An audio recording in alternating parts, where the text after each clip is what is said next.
Welcome to episode 449 of the Selling Your Screenplay podcast. I'm Ashley Scott Meyers, screenwriter and blogger over at sellingyourscreenplay.com.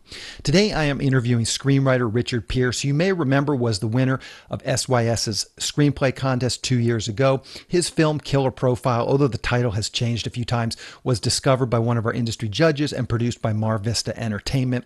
And you can hear all about that sale and how he was able to get that done through the SYS podcast. We did an interview back a couple of years ago now, and it's episode number 378. So have a look at that. Richard is back this week to talk about his writing career since making that first sale. He's done a variety of projects now. He's been hired to polish someone else's script. He's been hired to turn outlines into scripts, and he's even pitched projects and sold a pitch and then was hired to write that into a full screenplay. So he comes on to talk about all of these different avenues for screenwriters to potentially get hired and paid to write.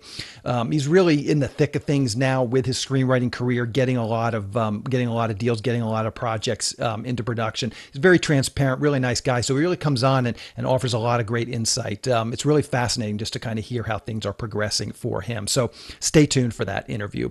If you find this episode valuable, please help me out by giving me a review in iTunes or leaving a comment on YouTube or retweeting the podcast on Twitter or liking or sharing it on Facebook. These social media shares really do help spread word about the podcast, so they're very much appreciated.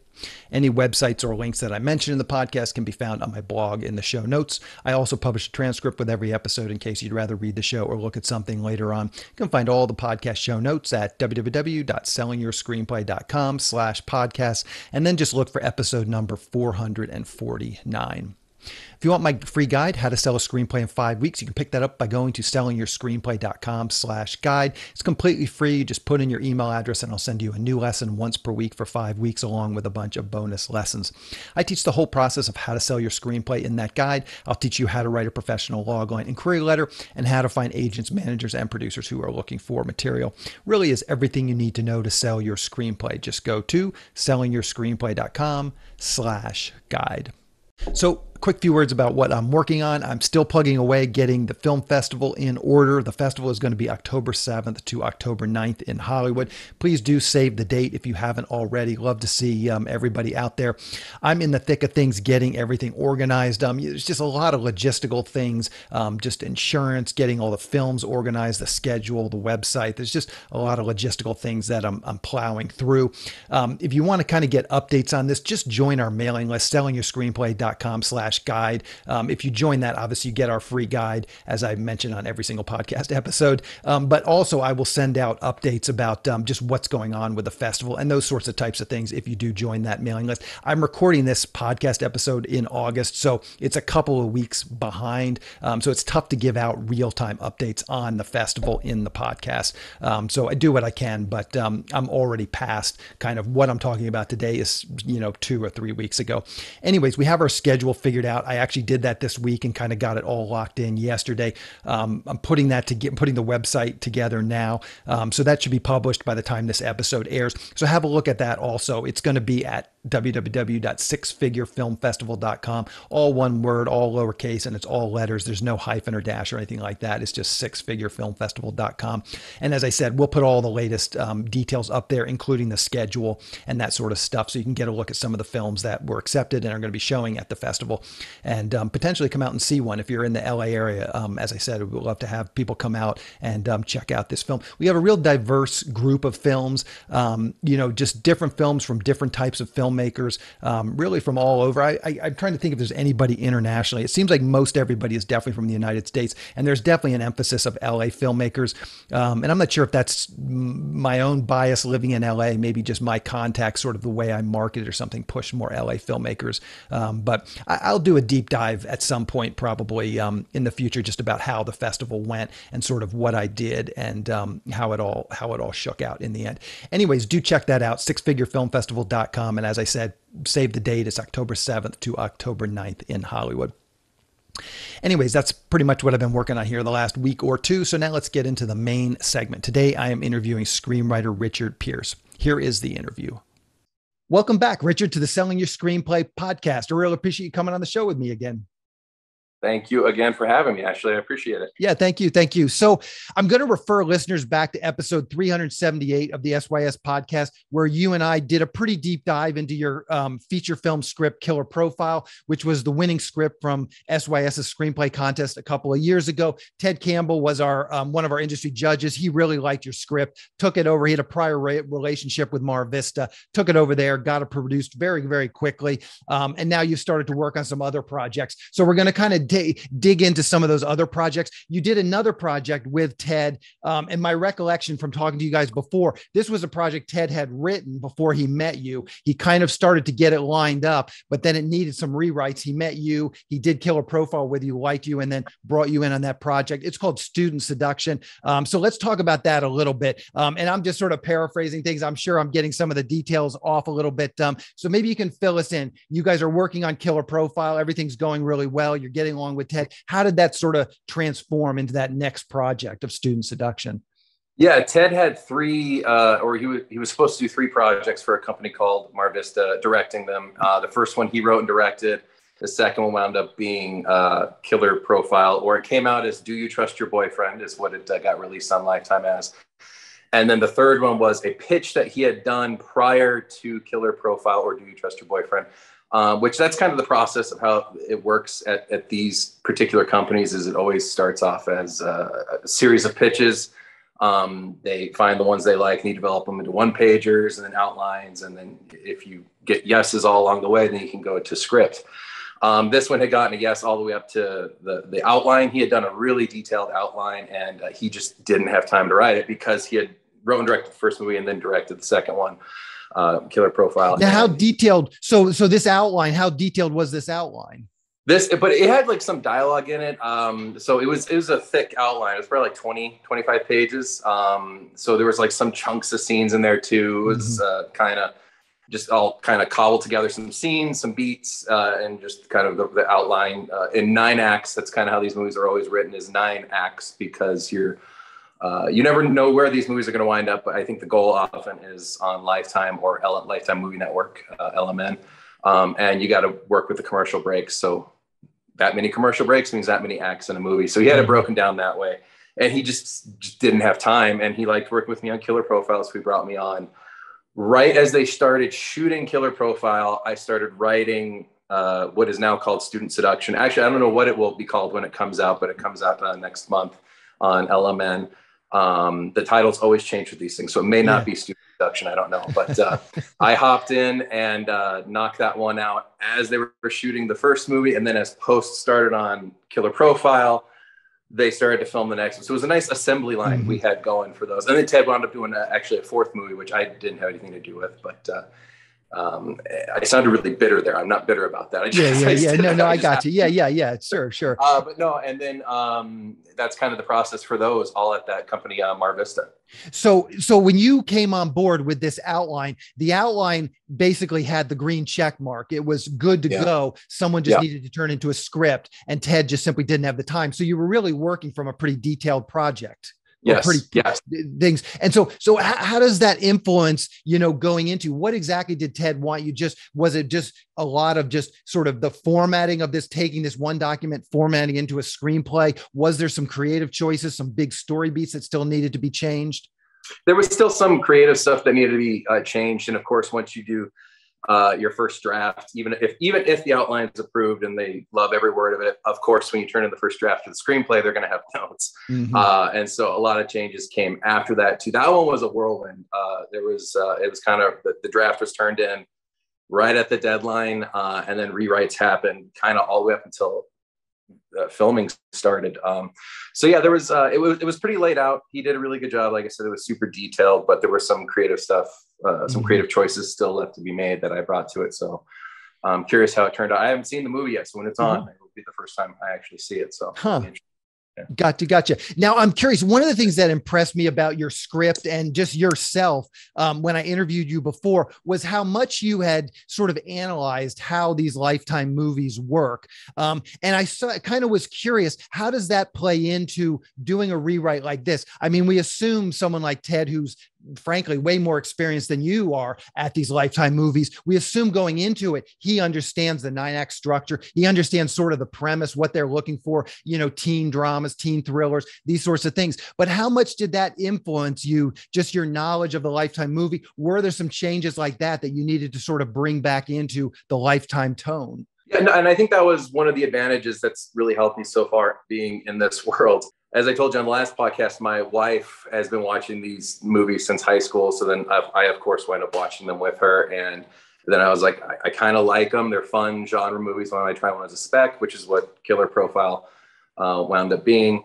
So I know the format, but within the format, there's always rules, and the rules are always changing. In the short little bit of time that I've been in this world, there have been so many taboos that were okay then that are not okay now. What they're looking for a year ago is not what they're looking for now. It's so interesting to me how much it changes now. What are some specific examples of like that, like something that's changed? And it might be different for different companies, but at the places I've been, like in Student Seduction, it's not a major element, but there is teen drinking in it. High school kids drinking at parties. And that now is a hard no, at least we're at the companies I'm at now. Stalker movies used to be the thing. Stalked by My Doctor, which I talked about the last time we were on here, is one of my favorite Lifetime type movies with Eric Roberts, who has been in both of our movies. He gets around. He does indeed. Stalker movies were super in vogue, and now they're not, but now they might be again. I don't know. I've kind of heard they might be. So it's just funny what these buyers and all these territories, because it's not just Lifetime. It's the overseas component, which I know nothing about the business end. All I know is what I get told when I send off my pitches, and they're like, no, they don't like this anymore, or France doesn't like this anymore. You get to learn what all these territories do and don't like. They're very specific about what they like with their protagonists, and they don't want them to be a complete Mary Sue, or they're just like the perfect character and bad things happen to, but they also don't want too many flaws. They're very specific what they want with their protagonists, their heroines in the movie. Like I said, it's changing. You have to kind of adapt. So I thought I had a PhD in Lifetime movies when I started at this, and I kind of did with the format, the 9-act structure and all that. And it is very strict about how long each one of these acts are. Because again, you work with commercial breaks, so you can't cheat and say, oh, the 15-page act 7. They can't do that with commercial breaks. So structurally, I think I was good, but within the story, there's lots of things that have changed, and that's what's been interesting. Now, you were talking about so I assume, let's just say you're working on one of these outlines, you're sending it to, a couple of people, development people at a company like Mara Vista or any number of these types of production companies. Do you ever because a lot of this sounds very informal. It's not like there you have a formal list. Okay, drinking of teens is a hard no. You're sort of just trying to soak up all this knowledge. Do you ever get differing opinions where one executive says, hey, this is a hard no, but an executive at the same company might say, oh no, we actually like this? How do you traverse that sort of stuff? It's again, me being new to this genre, you're always going to get conflicting notes, and that's happened a few times where you'll literally get notes from two people on the same project, and we're all working on the same project. So we all have the same goal, which is get the movie made and sold and out there. And one person will say this is a no, and the other person will say this is my favorite part of the movie. And it's so how do you serve both notes? How do you juggle that? And sometimes it does turn into a debate. Ted's great at that. Whenever I'm working with Ted, which I've done on most of these projects, he's always great about sticking up for what's right for the story, and maybe not always, and while also doing what's right for the buyers. And that's something I'm trying to get better at, because that was a big problem on the project I just finished now, which is shooting next month. It's at a new company, and the teen drinking thing was a huge issue. And the movie, the catalyst of the movie is kind of starts with that element. It's not about teen drinking. It's not a movie about that, but it plays a major component of what gets the story going. And when that went away, it got really scary, because I'm I don't know how the story's going to work without it. So we had to do a lot of changes on that one. And so let's talk just quickly. How does this process work? First off, you mentioned that this was very quickly because they were sort of under the gun to get into production with this, with Student Seduction. So maybe it was a little abnormal than what is typical. But do you give the script to Ted? Ted reads it, gives you notes, and then he gets it back, and then you guys take it to Mar Vista for notes. Well, how does that process actually work? Just like logistically, is Ted giving you notes to polish stuff up, and then you're going to Mar Vista? Is there two sets of notes? Do you get a set of notes from different development people? And it depends on what project. On the project I was just on, the producer who actually produced Student Seduction, he's at this other company now, and he was kind of the liaison, I guess you could say, between me and the company that was going to produce the movie. So yeah, drafts would go to him and his co-producer, and they would provide notes before it went to the company.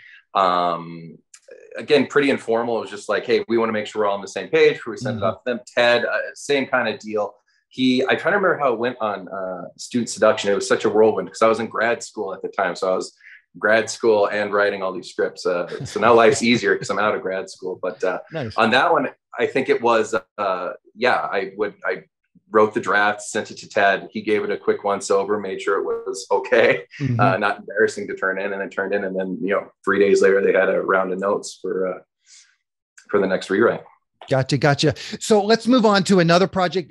Ted mentioned to me that you guys have a horror film in the pipeline. I know you want to keep some of the details shrouded. No problem on that. But I wonder if you can give us just some details. How did this project come about? And again, was this something that Ted had? He had an outline for, he had already started to pitch it and then brought you in. Was this a spec idea from you? Maybe just talk us about this. How did this relationship with Ted and then ultimately flower into yet another, script?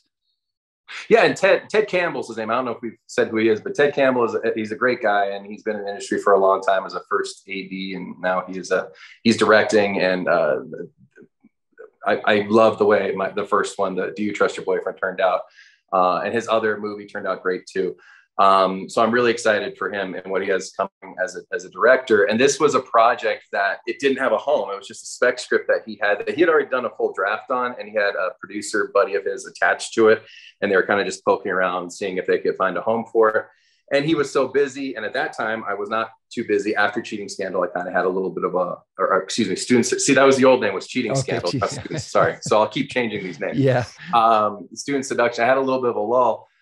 So he just asked if I want to do a rewrite on it and kind of bring my own take to it. And it's a horror movie, and that's a genre I'm super into as well. So I was absolutely, I'm on board. And we did, and that would have been, probably this time last year. And then it kind of just floated around. He sends it to his best contacts, and his producer buddy was sending it around too. And just recently, it looks like it's getting some traction, and fingers crossed. We don't know anything yet. And I don't know what I am and I'm not allowed to talk about, but it looks like it could be something that might be able to go next year. And I really hope, because it's a really cool project. But it was his story, his spec, and I just kind of came on for a fresh set of eyes, I guess. And so how does something like that work? There you're not working with a company yet. You're still trying to get the script ready for that piece. Did he come to you? He clearly felt like his script that he had written had some weaknesses. Did he have some notes or some ideas? Did you read it and then say, hey, this is how I think you could improve it? Just talk about that a little bit. Yeah, no, it was a completed script. It was a little short, I think, was one of the issues. It was only like 80 pages. And I don't know what draft of it was of his, but it was really solid. But there was just a lot of elements that I thought I could beef up. So yeah, when he gave it to me, he was like, hey, just read it, give me your thoughts. And I've kind of learned that's a lot of times, like with rewrites, which I'm working on one of those right now, again, for another company. But when they give you the script and say, give us your take on this, that's your audition. Like, I've never been an actor, but I assume in acting, when you audition, they're seeing your take on the material. When you perform it with this, it's what's your take on the story if you were to have written this from the beginning. So I read the script that Ted gave me, and I say, I would do this, this, and this, and change this character and add these elements to it. And he was like, I like it, let's go. And then he kind of brought me on board. It's been very informal with that one. That was kind of like, it's all on spec until it gets made. But it was just, hey, you're my buddy. You want to come on and write it as a buddy? And so we did, and we shared the credit. And hopefully next year it'll I'll be interviewing you again, and it'll be out out on Yeah. Lifetime or whatever. Yeah. So you have a couple other projects, and you sort of mentioned some of those. Like you just mentioned that you're doing another rewrite, and it sounds like you did another project that's shooting in a month. Maybe you can bring us up to speed on those projects. What is the one that's shooting in a month, and how did that come about? That was the producer on the first, the Killer Profile and Student Seduction. He went off to a different company. He's doing some stuff with them too.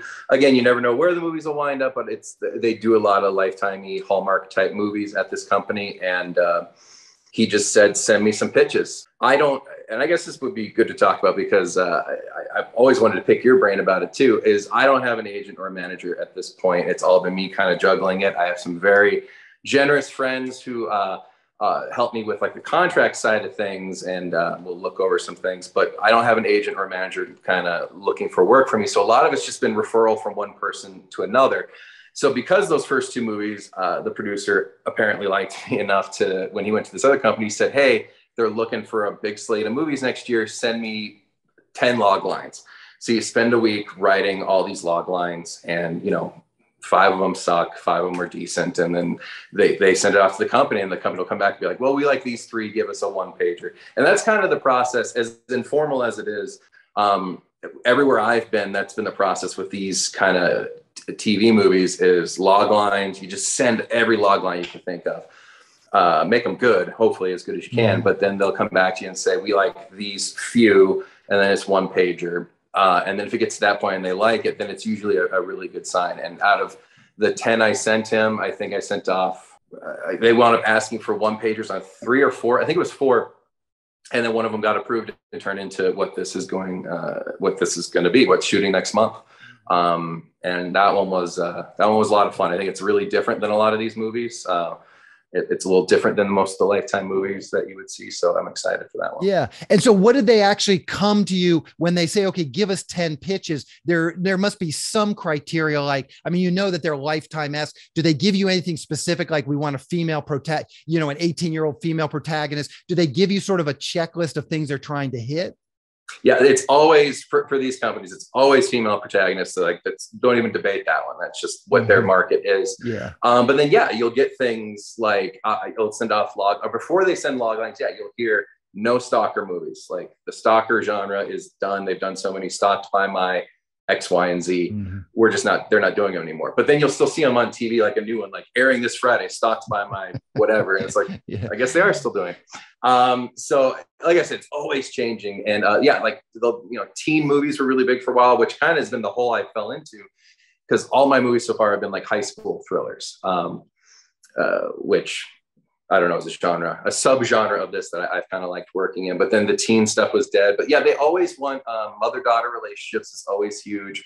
Female protagonist, violence that can be demonstrated without showing violence. Which is such a weird thing, but like no blood and gore. Like, you're not showing, Jason hacking someone up, but you want implied violence, because there are always murder mysteries and stuff like that. So implied violence is important. Always a cold open. You have to open with a cold open, like a 1 or 2 minute little teaser that kind of sets up the tone of the movie, whether it's a flash forward or a flashback or something like that. But you always need a cold open. So yeah, they always have that list that they'll often provide you, or the producer, whoever it is you're working with, will provide you. And then you just kind of build from there. When you sent this list of 10 log lines, was there, when you said you got 4 back that they said, okay, they want the 1-pager, was it surprising? Like you said, 5 of them sucked. 5. Did they pick some of the ones you thought were bad? The 4 you thought were the best, they didn't pick. Was there was there a correlation between the ones you liked and the ones they liked? I'll say this now only because I think everybody who's going to work on this movie would get a kick out of it. But the one that they picked was the one that I liked the absolute least out of all the pitches they sent. And it was also like the most complicated because, like I said, Lifetime movies are very, and again, I don't know if this will be a Lifetime movie, but that's, like I said, always the goal. They're very structured with their acts and all that stuff, as I said earlier. And this was a movie that took place all in one night. And I don't think I'd ever seen a Lifetime movie that all took place in one. It's the closest. It's kind of like that movie Collateral. It's kind of like Collateral, but on prom night is the pitch I always give people for this movie. And just having a movie take place all in one night, I've never seen in these movies. It sounded really cool in the log line, but once they're like, yeah, this is the one we want, and then I do a 1-pager, And even the one page, I'm like, oh, I don't know if this will work. And then they're like, this is the one we want to go with. I was terrified because I was like, I don't know how I'm going to make this work within the acts. Just because having it all take place in one night is very different for that structure, for that format. But it wound up working really well, I think. And I really like the script. So I'm really excited to see how it turns out. Because like I said, it's a little different than most Lifetime. Yeah. Do you have some just tips now after doing this for a while and creating, dozens, if not hundreds of log lines? Do you have some just quick tips on writing log lines you could give us? Yes. If you could, in these types of movies, there's always a twist. I think the log line for Killer Profile was a really strong log line. It was super long and I couldn't figure out how to truncate it. But a lot of times these movies have twists in them. If you can find a way to work the twist, or if you can find a way to work out that there is a twist in this movie into your log line, that's always a great hook. Like in Killer Profile, the thing that thrusts us into Act 2 is this girl creates a fake social media profile to kind of catfish her own boyfriend to test him to see if he will be faithful. So she creates this fake persona and she steals pictures of someone randomly off the internet and makes this profile, flirts with him via social media, and then he winds up being a good guy and turning her down. But then her other friend gets on the profile and she starts basically trying to catfish all these boys in her class. And then what happens other than the girl from the profile magically shows up at their school using the same name. It's the same girl from the photo. And it's just this profile has come to life. And now it's this person, whoever she is and whoever she really is going to destroy our lives. That's not necessarily the twist. The twist is who this person really is and how she came to be involved in their lives. But that established in the log line, I made sure to make it clear that, a girl creates a profile and then it comes to life and starts to kind of haunt them in a way.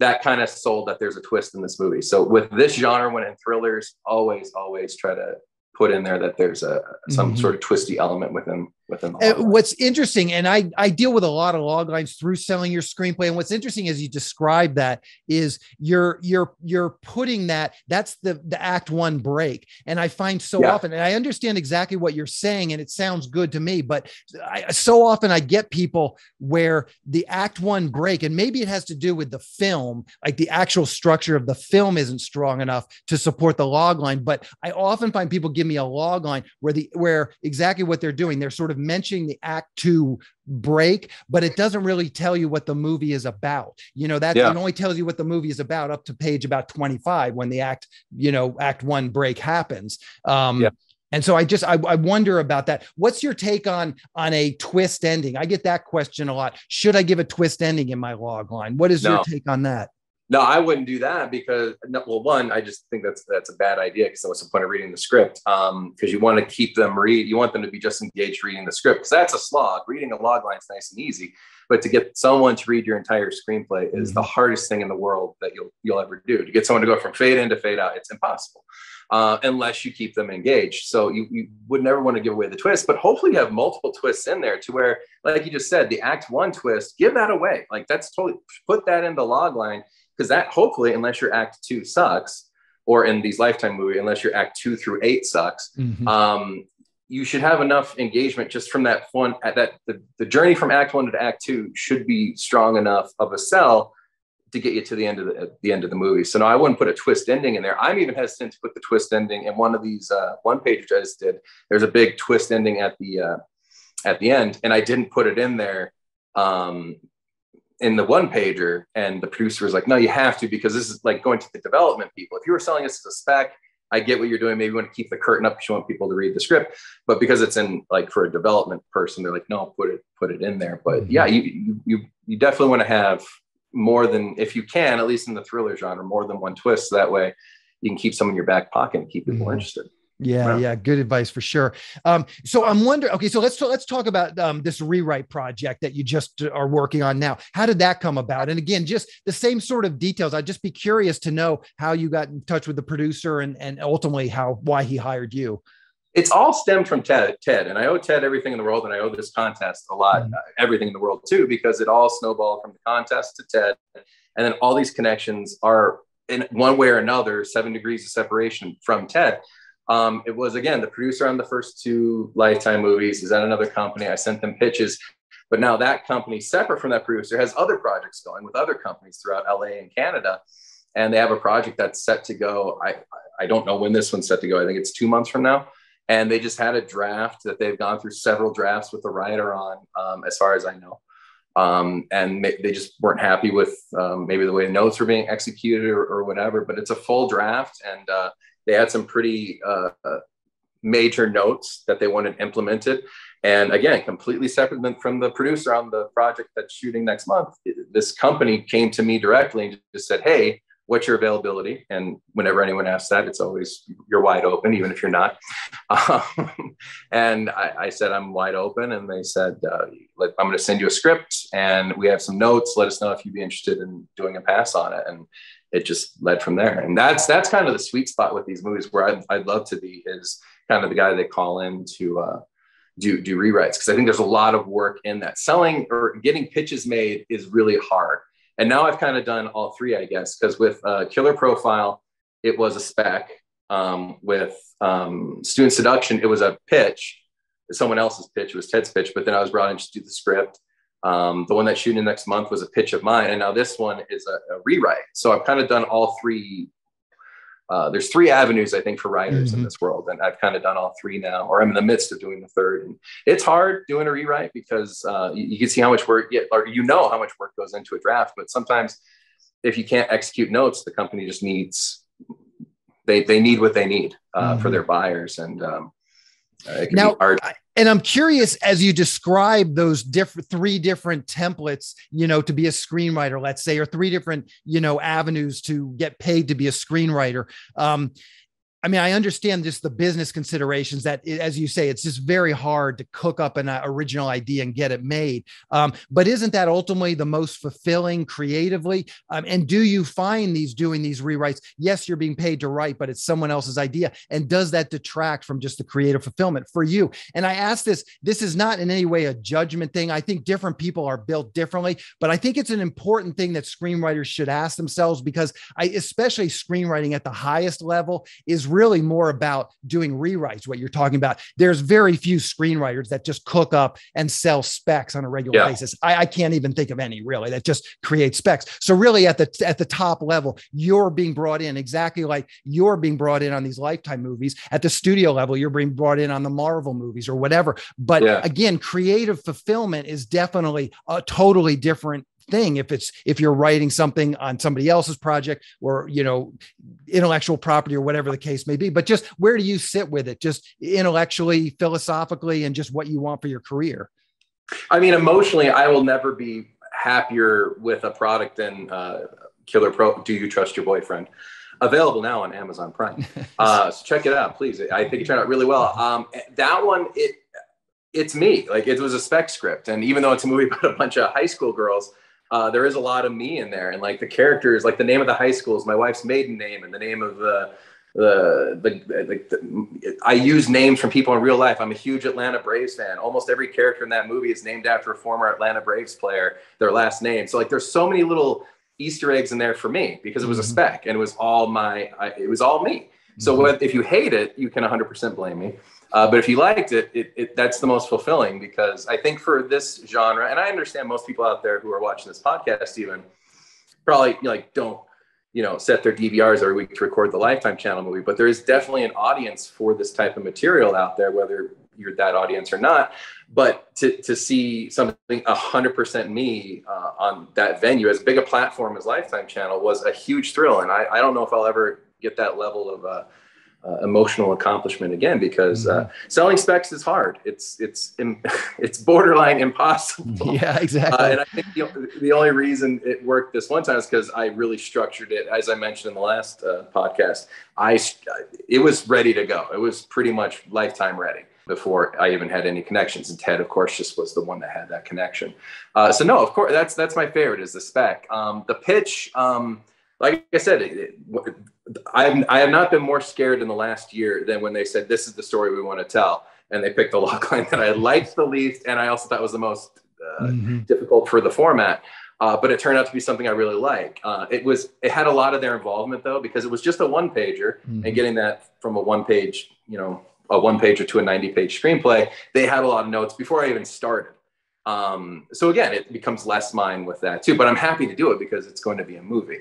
I'm always happy to take notes. Like my artist's vision be damned. I'd rather just have a movie made. But yeah, it's and the same deal with the rewrite, because you already have another artist's writing, an entire draft in there. And it's heartbreaking sometimes to see, I can really see what they were doing here. And I really think it's great. It's just not this genre. It's just like, you could tell this person didn't know the Lifetime mold, and it just doesn't fit. So it's heartbreaking sometimes taking out stuff in the screenplay that I think is great, just doesn't work for this. So yeah, emotionally, it's yeah. Do You Trust Your Boyfriend is the greatest movie ever made, Ashley, in my opinion.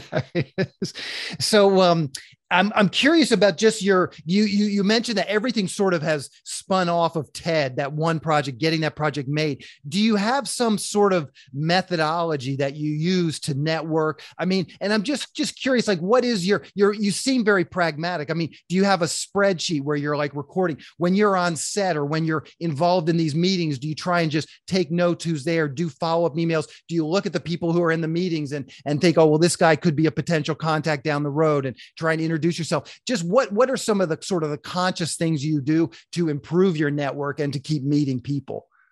Yeah, like I said, I don't have an agent I have no representation manager or anything right now. It's all just been referrals. So yeah, I've had to get real good, real quick at spreadsheets and keeping track of, just the financial part of it is a whole nightmare. And thank God I'm married to an intelligent woman who can help me with that. But yeah, just creatively, the other thing is these pitches where you're coming up again with a million of them. And if they go out and it's a no, they're kind of dead.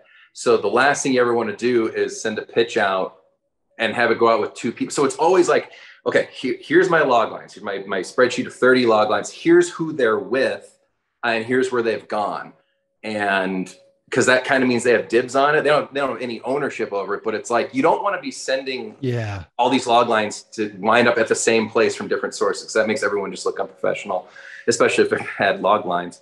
You don't want to keep throwing the same bad ones at them. But yeah, I've had to get real good at keeping track of that. Meetings, you're on Zoom calls nonstop. I'm in Vegas. I'm not in LA where everybody else is. So it's always a Zoom meeting or a phone meeting.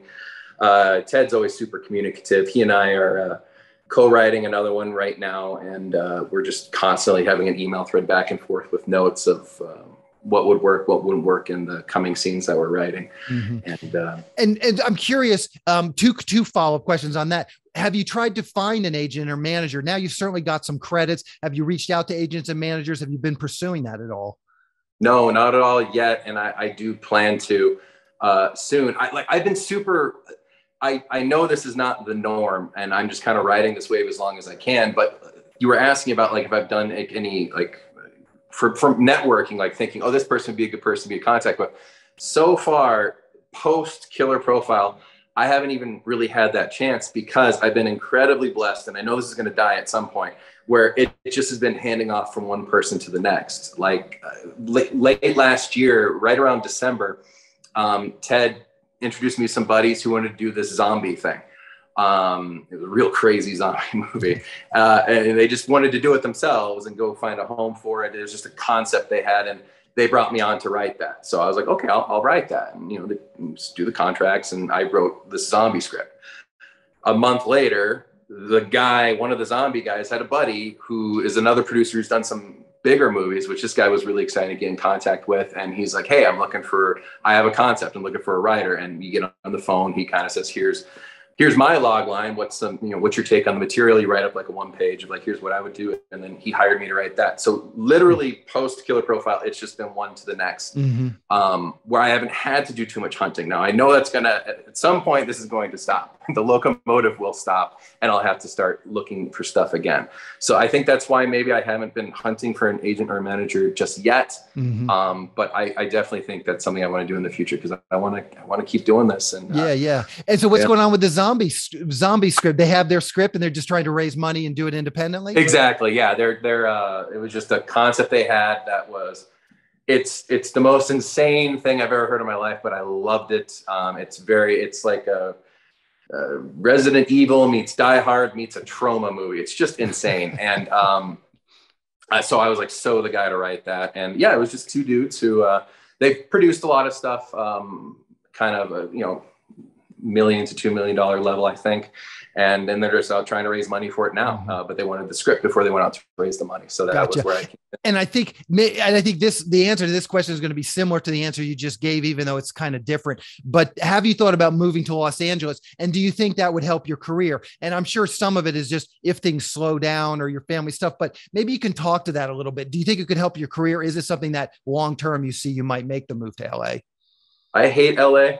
I just don't like, I've been out there a lot. I just don't, I'm born and raised in Vegas. I'm just a boring dude who's lived in the same little 3-mile radius my whole life on the outskirts of Vegas. So, not the outskirts of Vegas. I don't live in like Tremors, but like, I don't live on the Strip. When you say you live in Vegas, people are like, oh, you must live next to the Mirage. Like, no, there is a town there. So no, I've lived in the same little bubble. It's just where I like, and I have a family, I have a daughter, and every single member of my family lives in Vegas. So that's why I haven't. Do I think it would help my career? It probably would. So I might be eating my words in a couple of years if I want to keep doing this and I have to move. Because a lot of this was during COVID so far. And I think things are still, I don't know how it is in California now. Things are normalizing here in Vegas, but having all this take place in the age of COVID, like everyone was so used to Zoom, no one, if I wouldn't have told them I didn't live in Vegas, no one would have known. So maybe one day it might be necessary. But I'd like to avoid it as long as I can. Gotcha. So just to wrap things up, how can people see Student Seduction? Do you know what the airtime is going to be on that? Yes, I think it's September 22nd on Lifetime Movie Network. Okay. So I don't know what time it's on, but please, everybody check it out. If you have LMN, double checking the date. Yes, September 22nd. Ted texted me last night because I forgot. And perfect. And you mentioned Killer Profile is on Amazon Prime. Is it called Killer Profile on Amazon Prime? What is the title on Amazon Prime? Do you trust your boyfriend? Do you trust your boyfriend? Okay, so yeah, people can check that one out as well. Yes, please. And see the winning script from the contest a couple of years ago and see how it turned out. Yeah, production wise. So what's the best way for people to keep up with what you're doing? Are you on Twitter, Instagram, Facebook? Anything you're comfortable sharing, I will round up for the show notes. Yeah, find me on Twitter. I mostly post screenwriting stuff on there. I'm not on there too often, but @Rich_Pierce12 is my handle on there. So please find me. Perfect. Yeah, I'll definitely round that up for the show notes. Well, Richard, as always, congratulations on all your successes. It's great catching up with you, and hopefully I'll have you on again and we can talk about some more of your projects. Absolutely, man. It's been a fun time. Thank you. We'll talk to you later. Talk soon. Bye. Bye. I just want to talk quickly about SYS Select. It's a service for screenwriters to help them sell their screenplays and get writing assignments. The first part of the service is the SYS Select Screenplay database. Screenwriters upload their screenplays along with a logline, synopsis, and other pertinent information like budget and genre, and then producers search for and hopefully find screenplays they want to produce. Dozens of producers are in the system looking for screenplays right now. There have been a number of success stories come out of the service. You can find out about all the SYS Select successes by going to sellingyourscreenplay.com/success. Also on SYS podcast episode 222, I talked with Steve Deering, who was the first official success story to come out of the SYS Select database. When you join SYS Select, you get access to the screenplay database along with all the other services that we're providing to SYS Select members. These services include the newsletter. This monthly newsletter goes out to a list of over 400 producers who are actively seeking writers and screenplays. Each SYS Select member can pitch one screenplay in this monthly newsletter. We also provide screenwriting leads. We have partnered with one of the premier paid screenwriting leads services, so I can syndicate their leads to SYS Select members. There are lots of great paid leads coming in each week from our partner. Recently, we've been getting 5 to 10 high-quality paid leads per week. These leads run the gamut. There's producers looking for a specific type of spec script to producers looking to hire a screenwriter to write up one of their ideas or properties. They're looking for shorts, features, TV, and web series pilots, all types of projects. If you sign up for SYS Select, you'll get these leads emailed directly to you several times per week. Also, you get access to the SYS Select forum, where we will help you with your logline and query letter and answer any screenwriting related questions that you might have. We also have a number of screenwriting classes that are recorded and available in the SYS Select forum. These are all the classes that I've done over the years, so you'll have access to those. whenever you want once you join.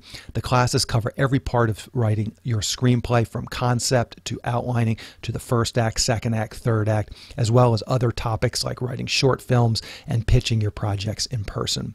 Once again, if this sounds like something you'd like to learn more about, please go to sellingyourscreenplayselect.com. Again, that is sellingyourscreenplayselect.com. That's our show. Thank you for listening.